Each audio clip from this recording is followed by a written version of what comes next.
Red and blue lights cut through the pitch-black night, a familiar dread for anyone pulled over on a lonely stretch of road. But this wasn't a routine traffic stop. The two arrogant patrol officers thought they had caught an easy target, a black man driving a luxury sedan in an upscale, quiet neighborhood. They demanded his ID, shoved him against the hood, and mocked his silence. What they didn't know? The man in handcuffs was a high-ranking FBI director, and by the time the sun came up, their entire police department would be dismantled. The dashboard clock in the unmarked black Mercedes S-Class read 1:14 a.m. David Caldwell, Deputy Director of the FBI's elite anti-corruption task force, was exhausted. He rubbed his temples, the dull ache of a 14-hour briefing in downtown Chicago still throbbing behind his eyes. He was a man who carried the weight of the federal government on his shoulders, a 54-year-old veteran of the Bureau who had clawed his way up through the ranks, navigating not just the perilous waters of organized crime, but the often equally treacherous politics of Washington. Tonight, all he wanted was his bed. He was driving through Oak Ridge, a wealthy, heavily manicured suburb that sat like a fortress of privilege on the edge of the county line. It was the kind of town where the streetlights were purely decorative, casting soft, warm glows over sprawling lawns and gated driveways. It was also a town with a local police force, notorious for its proactive policing, a polite, bureaucratic term for aggressive racial profiling. David was well aware of Oak Ridge's reputation. In fact, Oak Ridge's precinct was a footnote in the massive, sprawling federal investigation he was currently overseeing.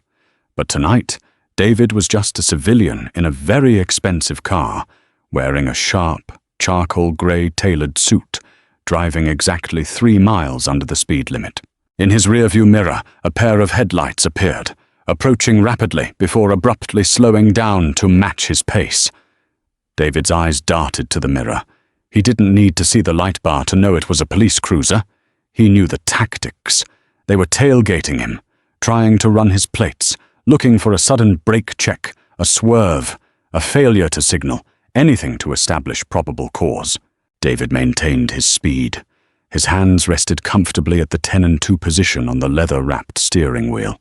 He signaled smoothly and changed lanes to let the cruiser pass. The cruiser didn't pass. It mirrored his lane change. "Predictable," David muttered to himself, his voice a low, gravelly baritone in the quiet cabin of the Mercedes. 2 blocks later, the inevitable happened. The cruiser's light bar erupted, flashing a blinding strobe of red and blue that danced violently across the immaculate interior of David's car. David didn't panic. He didn't swear. He simply activated his turn signal, pulled over smoothly to the shoulder under the bright glow of a street lamp, and placed the vehicle in park. He rolled down all 4 windows, a standard procedure to put nervous officers at ease, turned on the interior dome light, and placed both of his hands firmly on top of the steering wheel. Behind him, the cruiser's doors opened. He could hear the heavy, booted footsteps crunching against the loose gravel of the shoulder. 2 officers, one approaching the driver's side, the other flanking the passenger side. Standard tactical approach. "Evening," David said calmly, as the driver's side officer stepped up to his window.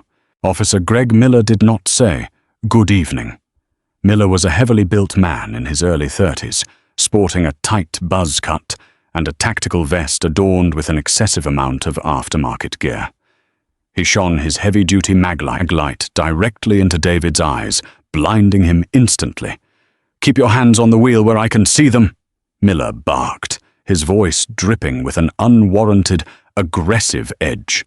"My hands are on the wheel, officer," David replied, squinting through the harsh glare, his tone utterly devoid of fear, which seemed to irritate Miller immediately.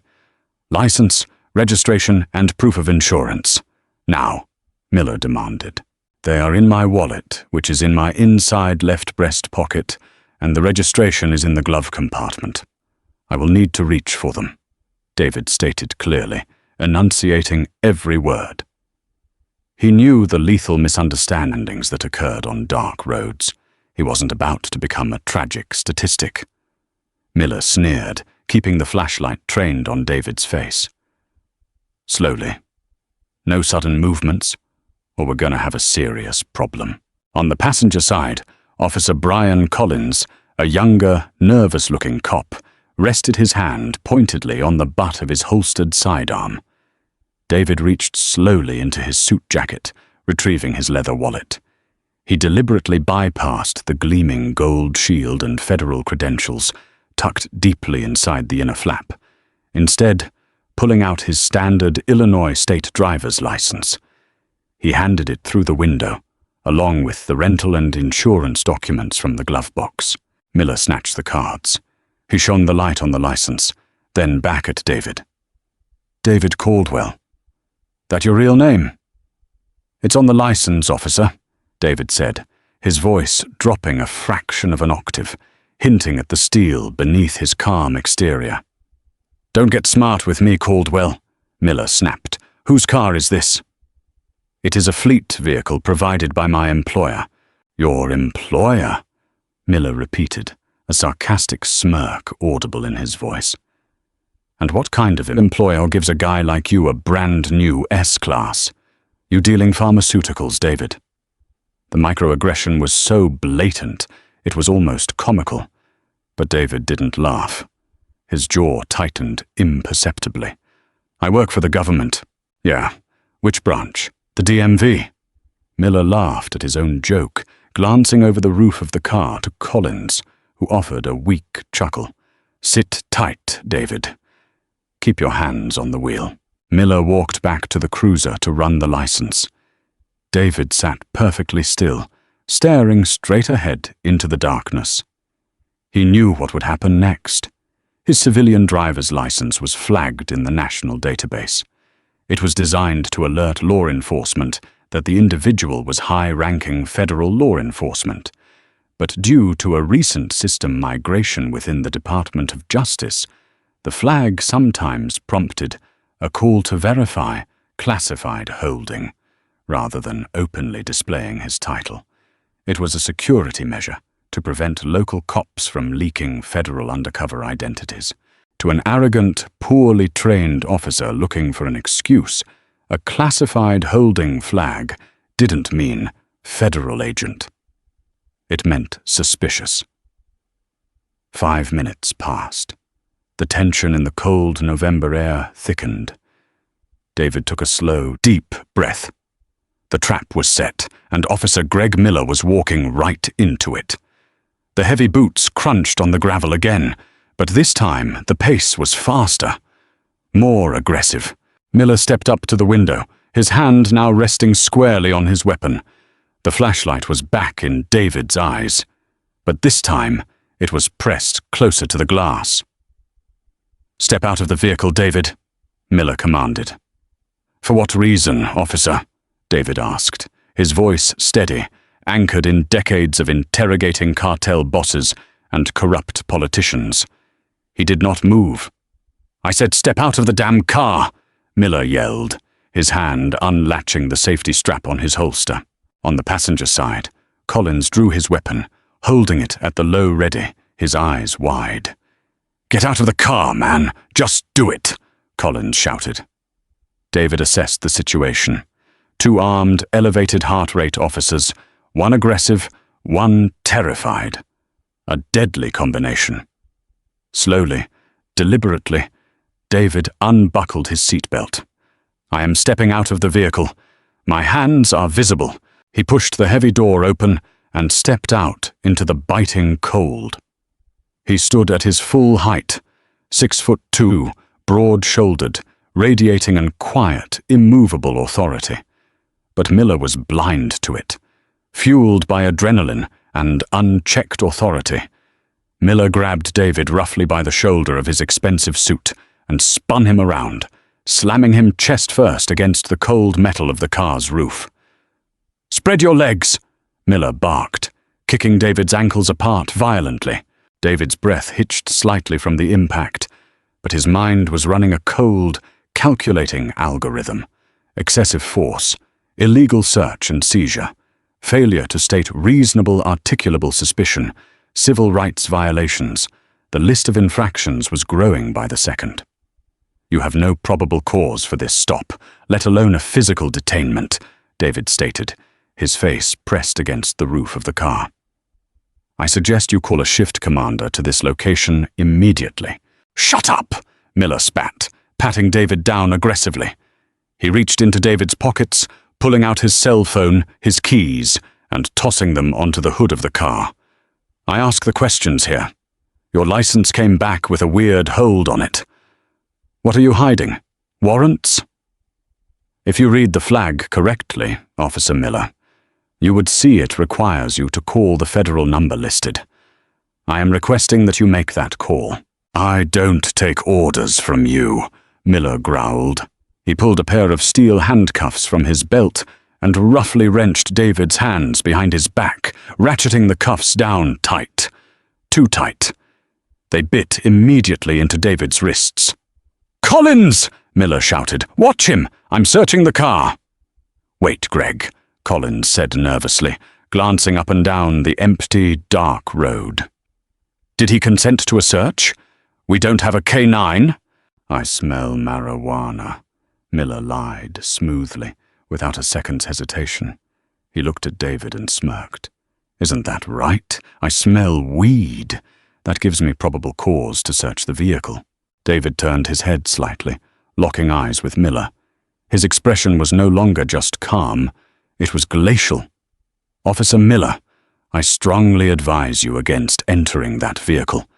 There is sensitive government property inside. If you proceed, you are violating federal law, and I will personally see to it that your career ends tonight."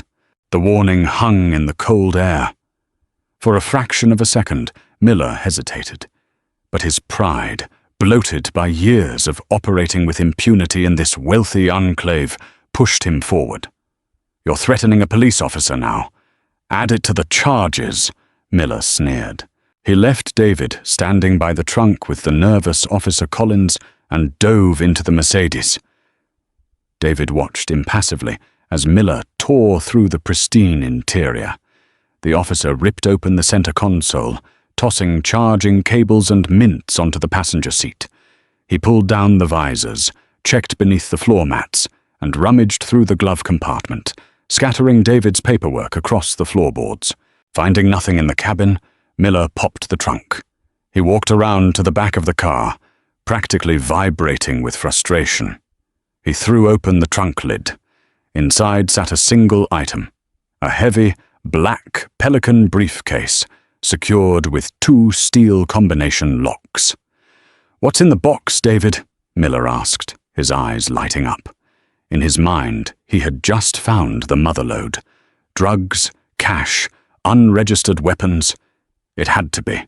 "That briefcase belongs to the United States Department of Justice," David said softly. "It is a Class 3 classified transport case. You do not have the clearance to open it, nor do you have a warrant." Miller laughed, a harsh, ugly sound. "You expect me to believe that? A guy like you driving this car with a locked safe in the trunk? Collins, bring him over here." Collins awkwardly nudged David toward the trunk. "Give me the combination," Miller demanded, tapping his flashlight against the reinforced plastic of the briefcase. "No." "I am giving you a lawful order," Miller shouted, his face turning red. "And I am telling you, officer, that opening that case is a federal offense. I am giving you one last chance to step away, remove these cuffs, and call your captain." Miller lost whatever little patience he had left.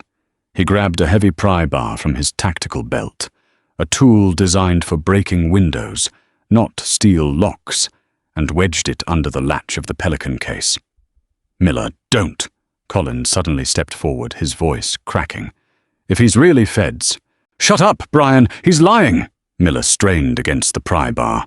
The reinforced plastic groaned, but the steel locks held.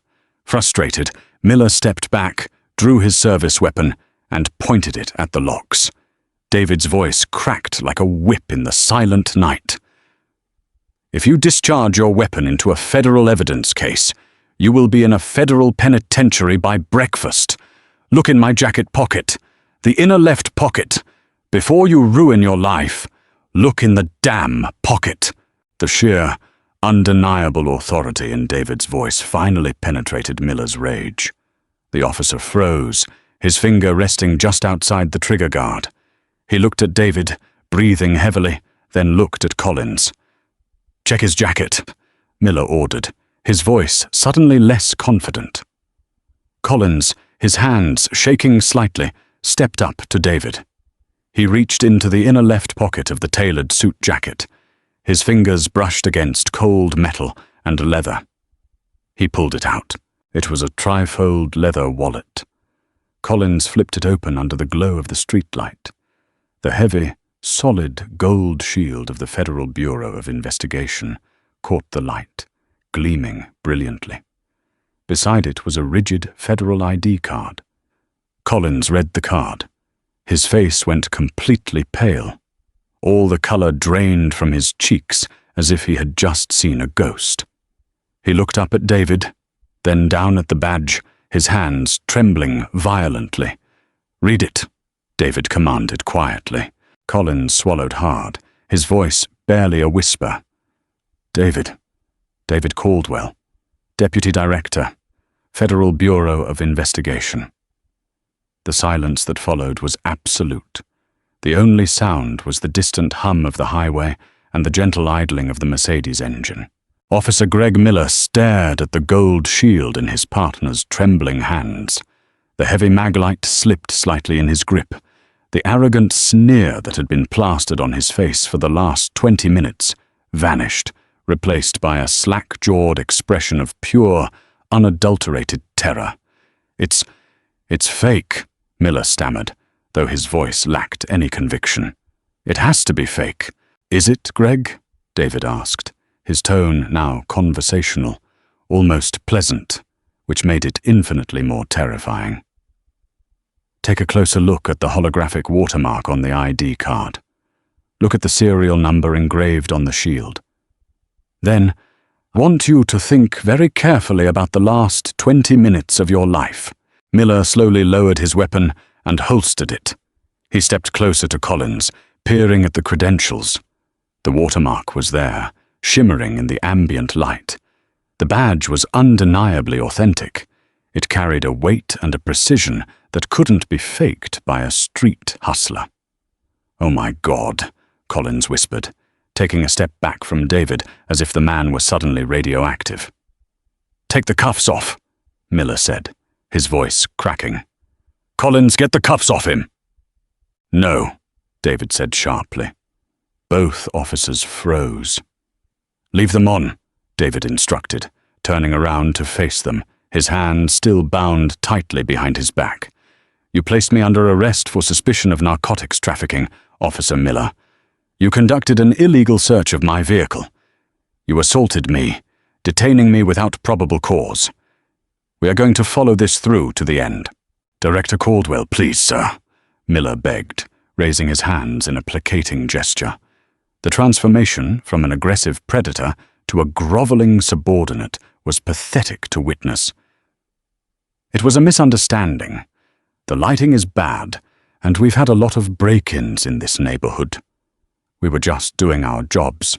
Your job is to protect and serve, Officer Miller, not to terrorize and escalate," David replied coldly. "You didn't see a suspect tonight.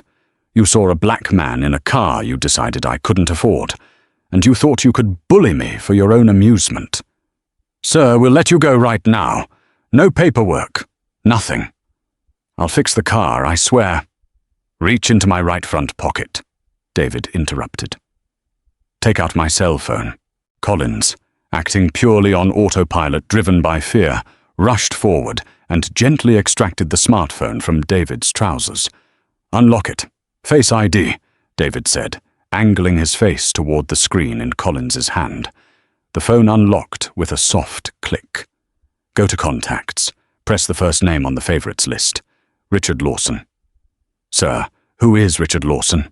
Miller asked, sweat beading on his forehead, despite the freezing temperature. "He's the special agent in charge of my tactical operations division," David answered smoothly. "Press call, Collins. Put it on speaker." Collins's trembling finger hit the dial button and tapped the speaker icon. The phone rang once. Twice. "Lawson." A crisp, alert voice answered instantly. "Richard, it's Caldwell," David said, projecting his voice toward the phone. "Go ahead, Director.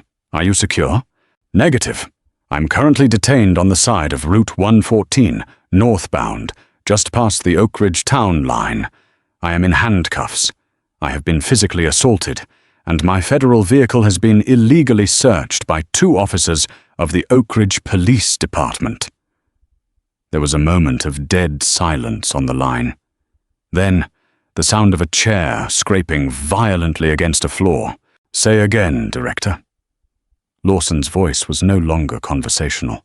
It was sharp, vibrating with tactical urgency. "Are you injured?" "I am unharmed, but the officers have attempted to breach a Class 3 classified evidence transport case." "Understood. We have your GPS locator from the vehicle telemetry. I am dispatching HRT and the regional field team now. ETA is less than 8 minutes. Do you require medical?" "No medical. Just bring the team, Richard, and call the United States Attorney for the Northern District of Illinois. Wake him up." "Done. Lawson out." The line went dead. Collins dropped the phone. It shattered on the asphalt, but nobody cared. Miller looked like he was about to vomit. He backed up against his cruiser, sliding down slightly until he was leaning against the cold metal of the door. "Director Caldwell." "Sir." "Please," Miller pleaded, tears welling in his eyes. "I have a wife. I have a baby on the way. If I lose this job—" "You should have thought about your wife and child before you decided to play God on the side of a highway," David said, his voice entirely devoid of sympathy. "But here is the real tragedy of your situation, Officer Miller. You think tonight is just about a bad traffic stop. You think this is just about you profiling the wrong man." David took a step closer to the trembling officers. Even in handcuffs, he commanded the entire physical space of the highway. "I am the Deputy Director of the Anti-Corruption Task Force," David continued softly. "Do you know why I was in Chicago tonight? Do you know why my route home took me directly through the jurisdiction of the Oak Ridge Police Department?" Miller looked up, his eyes widening in a new, profound realization of horror. "No, we have been investigating your precinct for 14 months, David revealed, delivering the twist like a physical blow. "Extortion, evidence tampering, protection rackets involving local businesses. We have confidential informants, wiretaps, and financial audits. We were preparing to seek indictments on Captain Robert Hayes and 6 of his senior officers next week." Collins gasped, staggering backward. "I wasn't involved in that!" Miller practically screamed, panic fully taking over. "I swear to God, I don't know anything about a racket." "Maybe you don't," David said calmly. "But the problem with federal investigations, Miller, is that they require a massive amount of paperwork to establish probable cause for a full departmental raid. We needed a clean, undeniable catalyst to seize the precinct's servers, body camera footage, and squad car telemetry without giving Captain Hayes time to destroy the evidence." David smiled, a cold, predatory grimace. "And tonight, Officer Miller, you just handed me the keys to your entire department on a silver platter. By illegally detaining a federal director, attempting to destroy federal evidence, and committing civil rights violations on camera." David nodded toward the cruiser's dash cam. "You have given the FBI exigent circumstances to raid the Oak Ridge Police Department tonight." In the distance, the faint, high-pitched wail of sirens began to echo through the night air. But these weren't police sirens.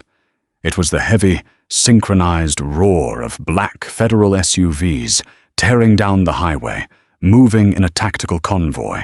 Within minutes, the flashing lights of the Oak Ridge cruiser were entirely engulfed by the blinding white strobes of a half-dozen matte black Chevrolet Suburbans. They swarmed the scene, boxing in the police cruiser completely. Doors flew open, and a dozen FBI agents wearing tactical gear and windbreakers emblazoned with the bright yellow letters FBI poured out, rifles slung across their chests. Special Agent Richard Lawson, a tall, intense man with sharp features, strode directly toward David. He didn't even look at Miller or Collins, who were now standing with their hands raised in the air, terrified. Lawson pulled a set of keys from his pocket, walked behind David, and swiftly unlocked the handcuffs. David brought his hands forward, rubbing the deep red welts on his wrists. He adjusted his suit jacket, reclaiming his physical autonomy. "Status of the precinct, Richard?" David asked, his voice returning to its normal, authoritative cadence. "Tactical teams are breaching the Oak Ridge precinct doors as we speak, Director," Lawson reported loudly, ensuring the two local cops heard every word. "Captain Hayes and the night shift are being detained. We are securing the servers and the evidence lockers." Lawson finally turned to look at Miller and Collins. "What do you want to do with these two, sir?" David looked at the men who, just 20 minutes prior, had treated him like a piece of garbage. He didn't feel anger anymore. He just felt the cold, efficient machinery of justice clicking into place. "Strip them of their weapons and their badges," David ordered. "They are suspended as of this second. Throw them in the back of a transport van and take them to the federal building downtown. They can wait in holding until I am ready to take their statements." "Yes, sir," Lawson nodded. He gestured to two tactical agents. "Disarm them." The agents moved in swiftly. They didn't ask nicely. They stripped Miller and Collins of their gun belts, their radios, and their badges, leaving them standing on the side of the road, humiliated and powerless. The very same side of the road where they had tried to humiliate David. As they were being led away to the back of an armored federal van, Miller looked back over his shoulder. "Director Caldwell!" Miller shouted, desperation choking his voice. "I was just doing my job!" David leaned against the hood of his Mercedes, crossing his arms. He didn't raise his voice, but in the silence of the subdued scene, his words carried perfectly. "So am I, Officer Miller. So am I." The Oak Ridge Police Department was housed in a pristine, red-brick colonial building that looked more like a wealthy town hall than a precinct. It sat neatly in the center of the town square, surrounded by manicured hedges and a bronze statue of the town's founder. At 2:45 a.m., that quiet, idyllic facade was violently shattered. 4 black armored Bearcats and a dozen tactical SUVs jumped the curb, tearing through the pristine landscaping and forming a steel barricade around the building's perimeter. Heavily armed FBI agents flooded the lawn, their boots destroying the winter frost. Inside the precinct, chaos reigned. Captain Robert Hayes, a 20-year veteran of the force who ran Oak Ridge like his own personal fiefdom, was standing in the dispatch center, his face flushed with rage and panic. He was desperately feeding a stack of manila folders into a heavy-duty industrial shredder. The smell of burning motor coils and hot paper filled the air as the machine struggled to keep up with the volume of evidence being destroyed. "Captain, they breached the front doors!" a terrified desk sergeant yelled, backing away from the reinforced glass lobby doors as federal rams battered against them. "Hold them off! Tell them we have local jurisdiction!" Hayes roared, pulling his service weapon from its holster and setting it on the desk next to the shredder. He grabbed the precinct's landline, furiously dialing the home number of District Attorney Michael O'Connor, a man who had looked the other way on Oak Ridge's creative policing for a decade. The phone rang endlessly. O'Connor wasn't picking up. The lobby doors gave way with a deafening crash. Glass rained across the polished linoleum floor. FBI, federal agents, hands in the air, step away from the shredder, Special Agent Richard Lawson barked, leading a wedge of tactical agents into the room. Red laser sights danced across Captain Hayes's chest. Hayes froze, the phone still pressed to his ear. He looked at the laser sights, then at his weapon on the desk, weighing his options. "Don't even think about it, Robert." A deep, calm voice echoed through the shattered doorway. The tactical agents parted, creating a path. Deputy Director David Caldwell walked into the precinct. He had bypassed the field office to come directly to the scene, still wearing his charcoal grey suit, though his tie was now loosened. The red welts from Miller's handcuffs were still faintly visible on his wrists. Hayes stared at Caldwell, his eyes darting frantically. "Caldwell, what the hell is the meaning of this? You're invading a sovereign municipal police department. I'll have you brought up on federal kidnapping charges for taking my patrol officers." "You aren't a sovereign nation, Captain. You're a corrupt civil servant running a taxpayer-funded cartel," David said, stepping past the glass shards. He nodded to Lawson. "Secure the shredder, unplug it, and tag the bin. That's destruction of evidence, a federal felony." Lawson moved swiftly, shoving Hayes aside and securing the machine. "You have no warrant for this," Hayes spat, his bravado returning in a desperate surge. "I know the law. You can't just storm in here without a judge's signature." "Actually, Robert, I can," David replied, pulling a folded document from his breast pocket and tossing it onto the desk. Title 18, United States Code, Section 242. Deprivation of rights under color of law. Your officers, Miller and Collins, assaulted and illegally detained a federal director on a public highway, then attempted to break into a Class 3 classified DOJ transport case. That provides immediate, exigent circumstances to secure the precinct to prevent the destruction of systemic evidence. David paused, glancing pointedly at the smoking shredder. Which, it appears, was a very accurate assessment. Hayes's face paled. The realization of what Miller and Collins had done began to sink in.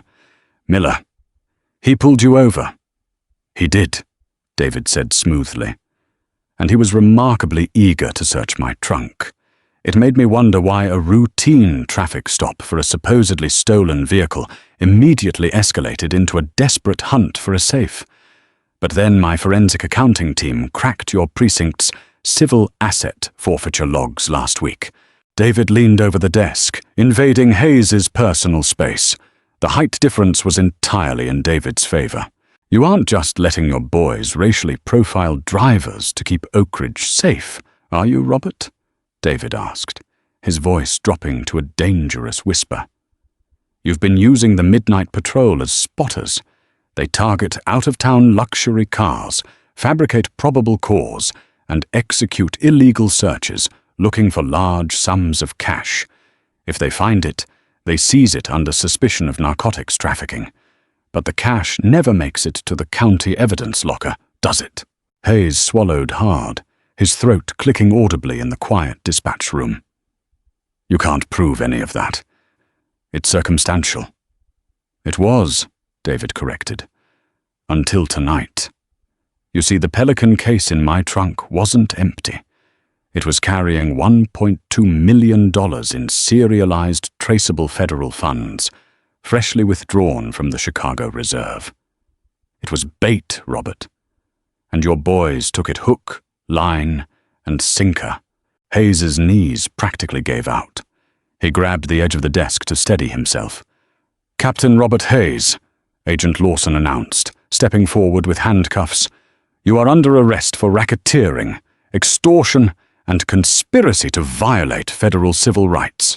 As the steel cuffs clicked around Hayes's wrists, David turned his attention to the rest of the precinct. "Tear this place apart," David ordered the tactical team. "I want the server racks dismantled. I want every body camera downloaded. I want the ceiling tiles checked. If there is a single paperclip unaccounted for in this building, I want to know about it." By 6 a.m. the sun was beginning to peek over the concrete skyline of Chicago. Inside the Dirksen Federal Building, the atmosphere was sterile and freezing cold. David Caldwell stood in the observation room, holding a steaming cup of black coffee. Through the two-way glass, he watched Officer Brian Collins sitting alone at a metal table in Interrogation Room A. The young cop was a mess. He was crying silently, his face buried in his hands, completely stripped of his gun belt, badge, and the false courage that his uniform had provided hours earlier.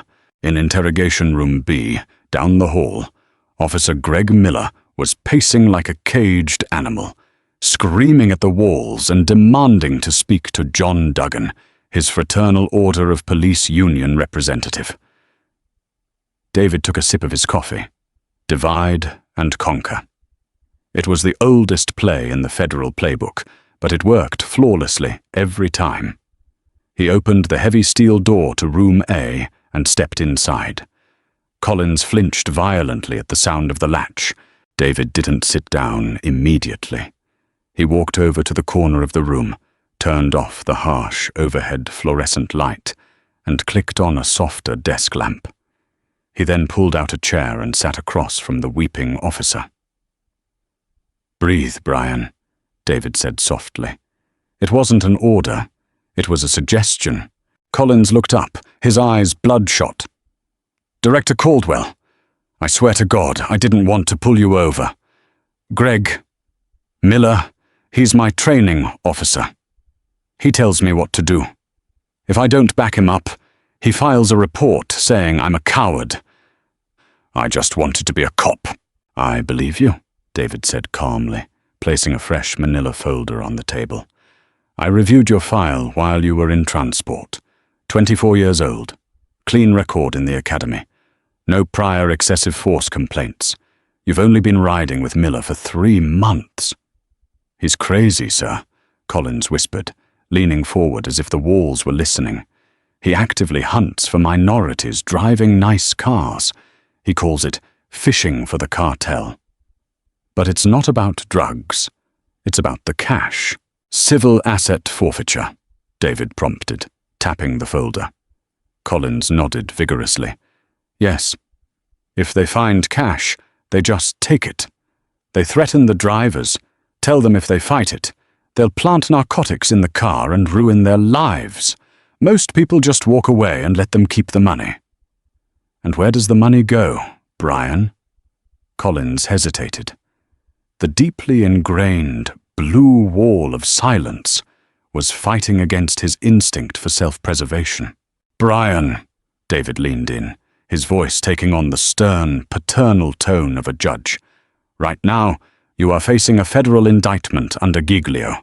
That means your credibility as an officer is permanently destroyed.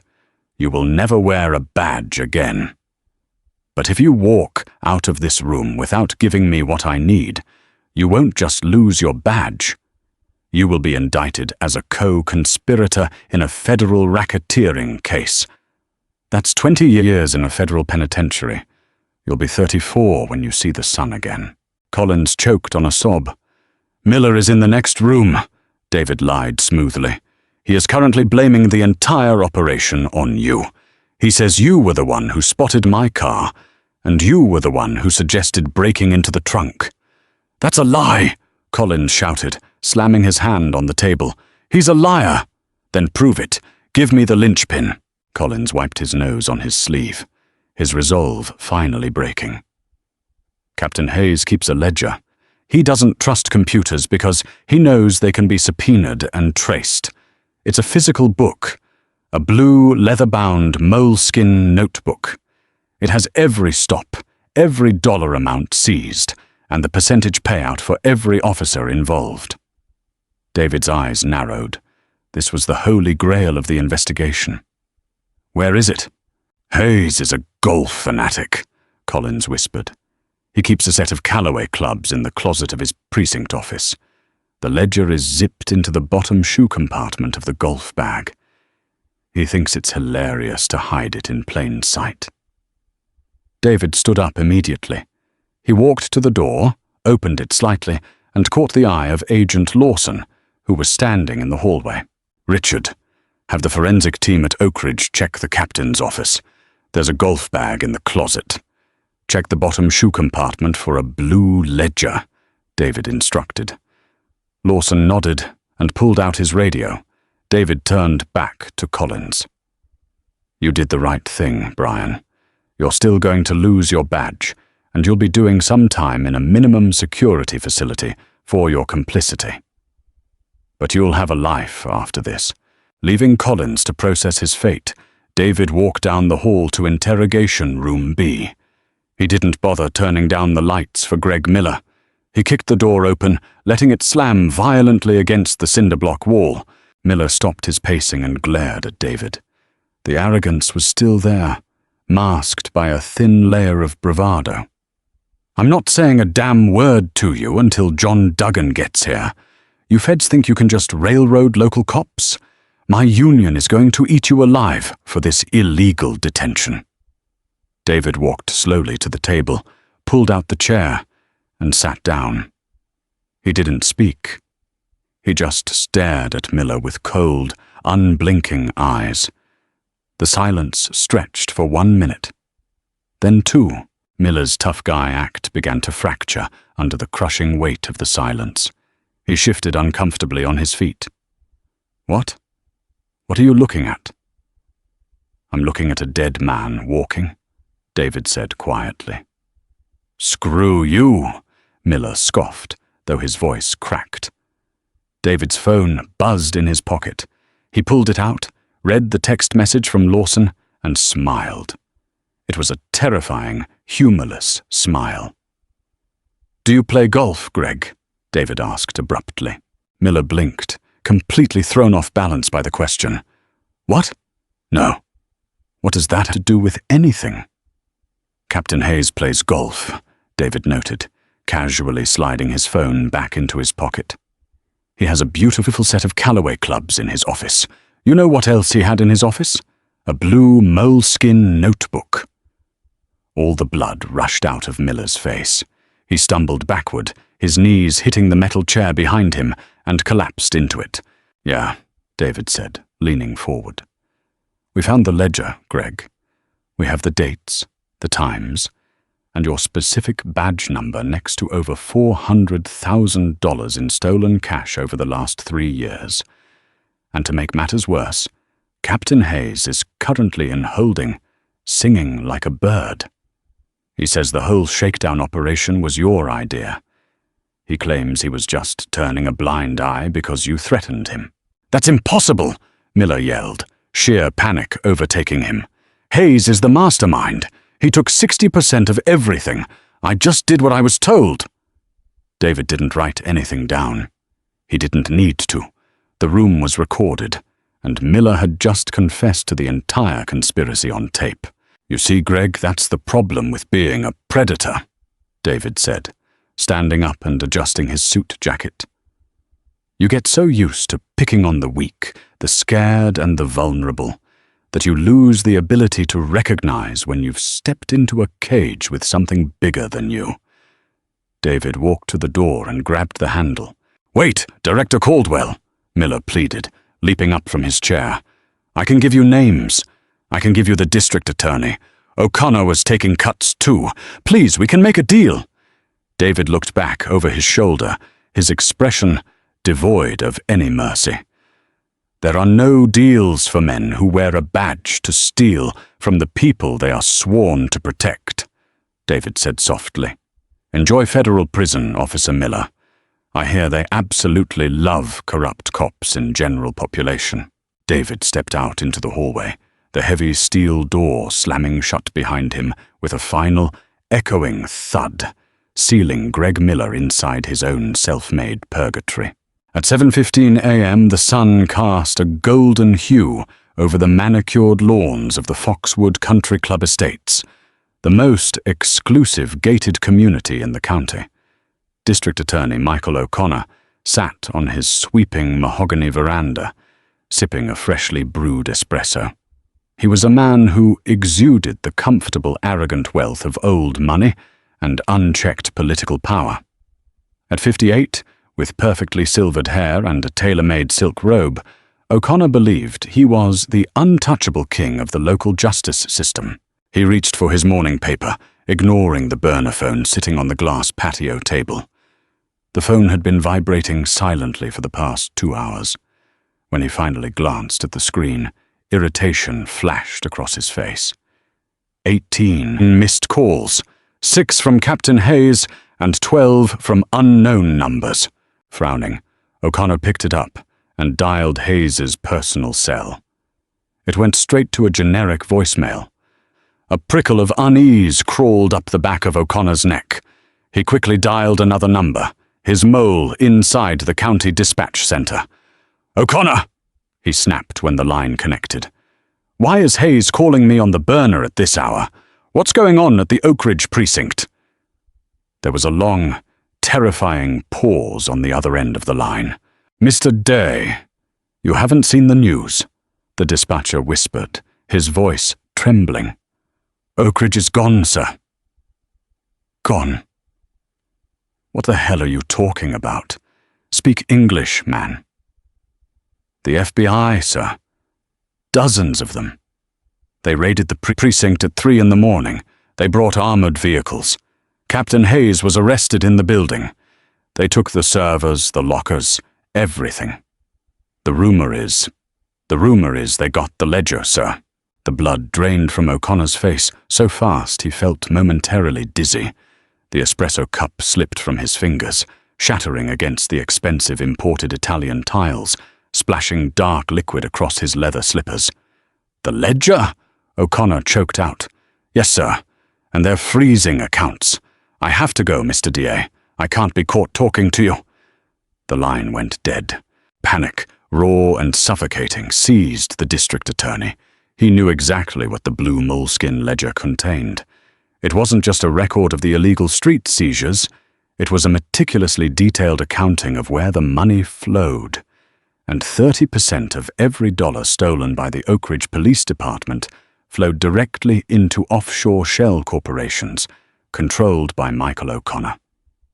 It was the price Hayes paid to ensure that any civilian complaints of police brutality or illegal searches mysteriously vanished from the docket. O'Connor sprinted inside his mansion, abandoning his calm demeanor. He tore through his sprawling master bedroom, pulling a hidden safe from behind a velvet portrait. He punched in the code with shaking fingers, grabbed a stack of banded $100 bills and a second passport under the name of Arthur Pendleton. He needed to get to the private airstrip in the next county. If he could reach his chartered jet, he could be in Belize by mid-afternoon. He threw a designer duffel bag onto the bed and began blindly stuffing clothes into it. His heart pounded relentlessly against his ribs. "Hayes gave me up," he thought frantically. "That spineless, greedy cop gave me up to save his own skin." Zipping the bag shut, O'Connor bolted down the grand spiral staircase, his breath ragged. He reached the front foyer, grabbed the keys to his Range Rover, and threw open the heavy double mahogany front doors. He froze. Sitting idly in his circular cobblestone driveway was a matte black Chevrolet Suburban. Leaning against the hood, holding a steaming paper cup of coffee, was Deputy Director David Caldwell. Standing beside him was Special Agent Richard Lawson, along with 4 heavily armed federal agents in tactical gear. The morning air was dead silent, save for the gentle hum of the Suburban's engine. "Going somewhere, Michael?" David called out, his voice smooth, echoing slightly across the pristine driveway. O'Connor stood paralyzed in the doorway, his hand gripping the strap of his duffel bag so tightly his knuckles were white. He tried to summon the legal bluster that had won him countless courtroom battles. "Director Caldwell, to what do I owe this unprecedented and highly illegal intrusion onto my private property? I am the district attorney. You are trespassing, and you are a flight risk," David countered, pushing off the hood of the vehicle and walking slowly up the front steps. He didn't look angry. He looked entirely in control, a predator who had finally cornered his prey. "Belize, I presume? Or perhaps the Cayman Islands. We've been tracking the wire transfers from the Pendleton Holdings account since 4 CRAM. Your banker in Geneva was remarkably cooperative once we threatened to revoke his firm's US trading license. O'Connor's jaw tightened. I have no idea what you're talking about. I want my lawyer. You are a lawyer, Michael, David said softly as he stopped on the top step, towering over the disgraced official. Which means you know exactly how airtight a RICO case is once the dominoes start falling. Captain Hayes handed us the ledger. Officer Miller corroborated the extortion racket on tape. And the serial numbers from the bait money my tactical team seized last night perfectly match the deposits made into your shell accounts this morning. David nodded to Lawson. Take him. Lawson ascended the steps, violently snatching the duffel bag from O'Connor's shoulder and tossing it aside. He spun the district attorney around, slamming him against one of his own marble pillars. The cold steel of the handcuffs clicked loudly over O'Connor's silk robe. You're destroying the justice system of an entire county, O'Connor spat, his face pressed against the cold stone, humiliated as his wealthy neighbors began peeking out from behind their velvet curtains.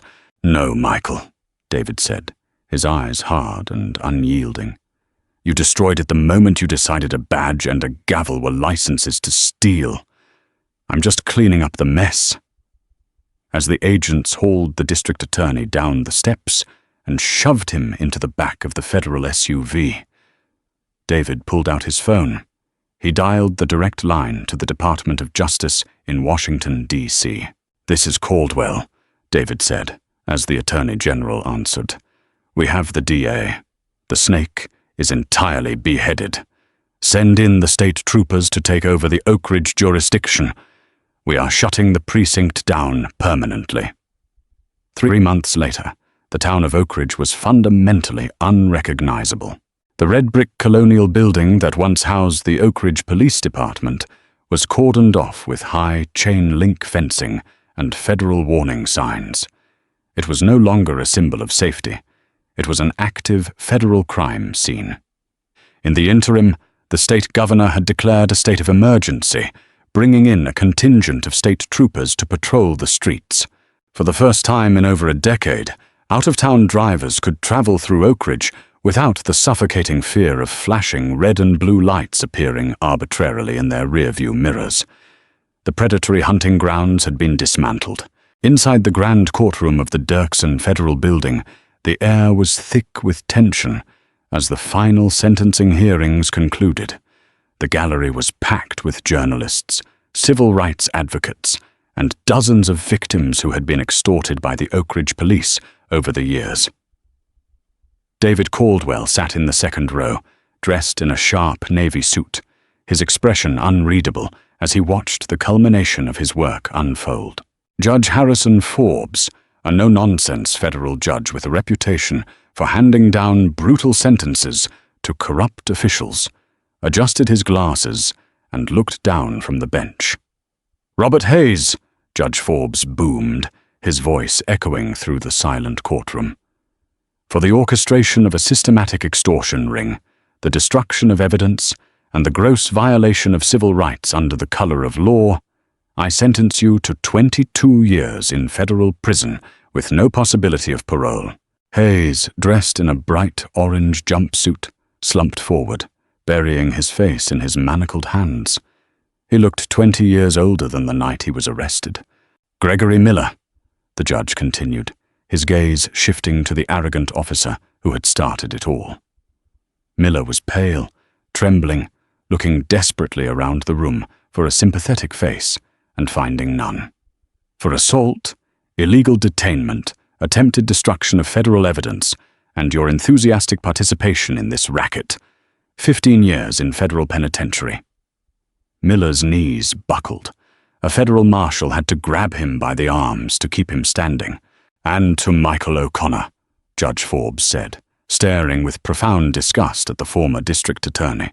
"You were sworn to uphold the law, to be the final safeguard against corruption. Instead, you monetized it. For racketeering, money laundering, and conspiracy, 12 years. The gavel came down with a loud, final crack. The sound signaled the absolute end of an era of terror. The only exception to the heavy sentences was Brian Collins. Because of his immediate cooperation and his relatively short tenure in the department, Collins was offered a plea deal. He received 3 years in a minimum security facility and a lifetime ban from ever holding a position in law enforcement or public office. As he was led out of the courtroom, Collins caught David's eye and offered a small, hesitant nod of gratitude. David did not nod back, but he didn't look away either. Later that afternoon, David walked out of the federal building and into the crisp Chicago air. The media circus was waiting on the courthouse steps, microphones thrust forward, cameras flashing frantically. "Director Caldwell, can you comment on the sentencing?" A reporter shouted over the din. "Is this the end of the anti-corruption task force's investigation into the state?" David stopped on the steps. He looked at the sea of reporters, then out toward the bustling city traffic. "Today, a measure of justice was restored," David said, his voice carrying easily over the crowd. "But let me be clear. What happened in Oak Ridge was not a case of a few bad apples. It was a diseased tree, watered by a district attorney who turned a blind eye for profit.